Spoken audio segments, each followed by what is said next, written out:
আমিও দেখি নাই। আমি তো শুভ দেখি নাই। আমি দেখছি পাপ্পু ভাইয়ারে, পাপ্পু ভাই খেলতে যে পাপ্পু ভাইয়ের বলে। পাপ্পু ভাই তো বা মাঝখানে অফ ছিল, এখন আবার আইছে।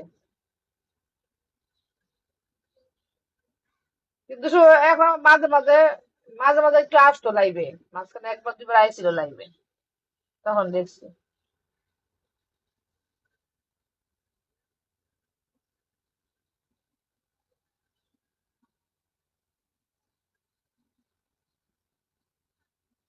কিন্তু একটা কথা সত্যি কি জানো, একটা কথা সত্যি হলো, তোমার বিগত তুমি যত সেলিব্রিটি হোক না কেন, এটা কোনো নাম নাই, কোনো নাম নাই। এটা তুমি বুক ফুলাইয়া গর্বের সহিত কাউকে তুমি বলতে পারবা না। হ্যাঁ,